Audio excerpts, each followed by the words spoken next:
And I'm not tired yet. With you till 2 a.m. A ton of NBA to get to. Tim Legler standing by. We'll break down this game. And we begin, as we do nightly, with the best thing I saw today. Now, typically it's a play or it's something that's significant. This is a departure, but it's fun, and it's sort of what our show does. And maybe it positively impacted somebody in the room. We're starting with, say again, Steve? Maybe. We're starting with a moose. All right. The best thing I saw today was what happened in Athens. We have a moose on the loose. Georgia and Georgia Tech. All right, ladies and gentlemen, the number in this game is Georgia laying 5.5. Hold on, where's Early Kyler? We about to talk Bulldogs, baby. Woo! Go Dogs! Whoa, whoa, whoa. All right, so Georgia Tech's down 8. They're missing. There's a wild scramble. Again, Georgia Tech's getting 5.5. Michael DeVoe, Steve, shoot it for 3. Oh, my goodness. All right, we're going to foul. Well, there's a foul coming. So now we go to the free throw line, we being Georgia. Donnell Gresham hits both. And now Georgia's kind of celebrating. They're going to win this game. It's an important possession. What's that coming down there? the track? Mean Machine in red and black. We need the cameraman. We need the inbounds. Show us the inbounds. Half-court shot, Steve. Yeah! Winner! Oh, wait. I mean, bad beat. DeVoe hits the 3 from half court. Now look at this poor guy in the expensive seats. What could that reaction possibly mean, Steve? He had the dogs. That means that poor guy had the dogs. All right. Way to start your week. A bit of nonsense, a bit of hygiene. Got so much to his game, and he's only getting better and better as we go. Tatum, all 3 of these, had 14 in the third, while George had 8. The Celtics led by 6 entering the fourth. 6 minutes to go. Kemba, new man in town. Beautiful play design. When he catches in rhythm with the shoulders square, forget it. Celtics lead by 10 midway through the fourth. But, I mean, this is a bad moment right now. I'm now the president of everybody. A bad moment for Daniel Tice. He jumps and Kawhi dunks, and I'm not going to hit the bomber drop, but he was excited. Patrick Beverly. Out the mud. Got that big contract this offseason, rewarded for all of his efforts. It's suddenly a 2-point game. Then Lou Williams, I love this guy's game. It's effortless. He's going to be the dude that shows up at the open gym when he's 55 and slides and gets buckets on everybody. He hits the 3, and suddenly the Clippers have erased the deficit. They lead by 1. They get a steal. Kemba's furious he doesn't get the foul call. That sets up this. Tatum. George slips to the ground. Doc wanted a walk as Tatum got his feet set. He buries that. Tie game. Late. Lou Williams is like, Kawhi, I'll make it. Kawhi gets a good look. It rattles in and out.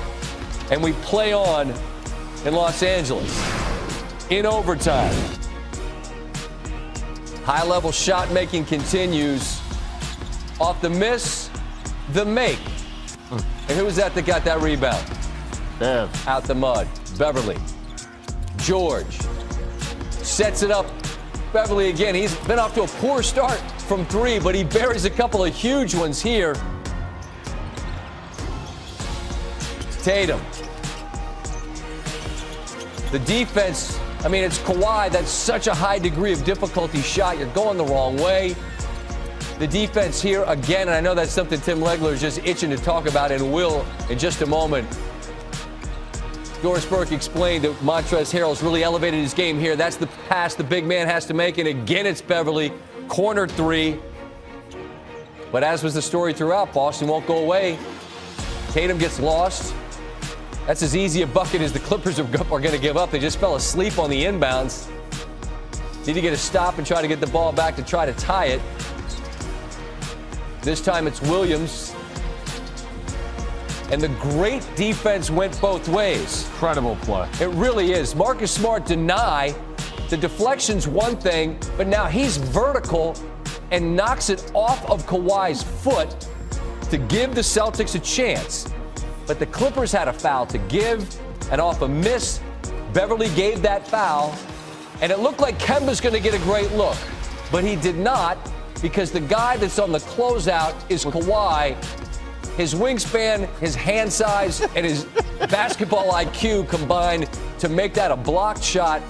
And these are two, again, as Doris Burke said, and I agree, really good basketball teams that played a really high-level November game. Clippers outscored the Celtics 31-18 in the final 6 minutes of the fourth and overtime. A bunch of threes, as you saw. Patrick Beverley with a dozen, hit 4 of those 5 threes during this stretch. We welcome in Tim Legler. Always fun to sit down with you. Obviously, Kawhi and George on the floor. We'll talk about that. Yeah. But first, you got Lou, you got Beverley, these nice little luxuries. But what makes the Clippers, in your opinion, such a problem moving forward in the half court is what? Yeah, well, first of all, they've got the 3. No team has 3 offensive players like they have when you add Lou Williams to the mix. They can get the shot anytime they want to. Sure. So offensively, they've got more than teams. But what they do defensively with their perimeter speed, Scott, no team in the league can match what they can bring at you. Show you an example of this early in the game. And we wanted to focus on Paul George and Kawhi, but you can't watch them play defense without including Patrick Beverley. I'm sorry. You just cannot. And what a luxury it is to have a guy like this who right now is guarding Jason Tatum, a 6'8 forward. And on this dribble handoff action right here, to be able to have a guy then that could jump out and play this dribble handoff and not only do that, but then do this. How many guys are willing to go and fight over the screen? Nobody. Right?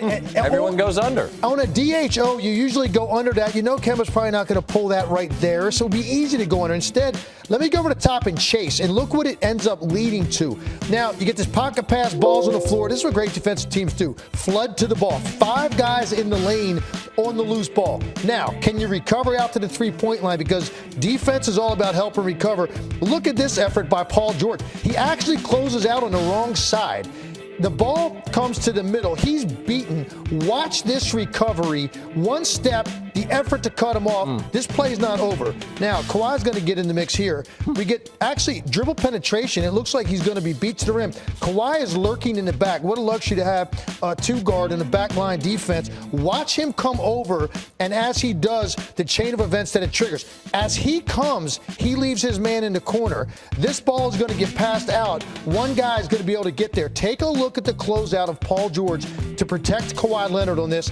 And then, Scott, impossibly, the ball is swung. This has to be a naked 3. Right. No, not if Patrick Beverley's on the floor.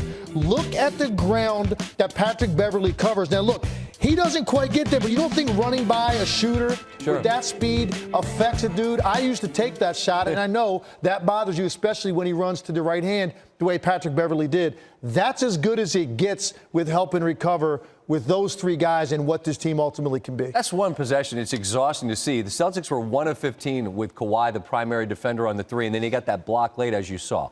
Obviously, it's George, Kawhi for the first time. They're going to manage their minutes and their games throughout this season. But when they're on the floor together, as they build familiarity and cohesion together, what's it going to look like? Ultimately, what I'm envisioning, and I didn't see it much tonight because they staggered minutes a lot, but you're going to see, action on one side of the floor like that with Kawhi Leonard drawing 2, and you got a spot-up 3-point shooter on the side if it's Paul George. But what I want to see, and I didn't see much of it tonight, one guy initiating action on the side of the floor, drawing 2, swinging it out of that, getting to the other side of the floor into the hands of another elite playmaker who runs action, draws 2, and it ends up leading to a pocket pass, dunk, corner 3, you name it, because both of them can beat you from anywhere on the floor as scorers. They can also pick you apart as passers and playmakers, and it's going to be special. They're a long way from where they're going to be offensively. But defensively, you're already seeing some of the returns. Yeah, then they make it hell on you on the other end when they go guard you. All right, on the way out here, if something's important to you, it's important to us. Some history was made in Philadelphia last night, and I'll let you take it from here. Yeah, I can't let this go unnoticed. He's a Philadelphia icon. His name is Herb McGee. He's already in the Hall of Fame. But he did something last night and got his 1100th win. Now, put it in perspective, there's only one other guy on that list, Scott, and that's Mike Krzyzewski. He's been the head coach at Jefferson University, used to be Philly U, for 53 years. Wow. 47,000-point scorers he's had, 30 NCAA tournament teams. Those are all numbers that are nice, but for me, the reason I wanted to make sure I gave Herbie a shout-out, the impact he's had on all of these young men. I mean, a lot of guys don't necessarily do it the right way. Number one thing you have to do as a coach, perpetuate the love for the game. When you get these young men, prepare them for life, be a mentor, be somebody that makes guys understand what it means to play this game in a beautiful way, in a collective unity. That's what Herb McGee is all about. I admire his teams. I admire the way they play. I admire the man.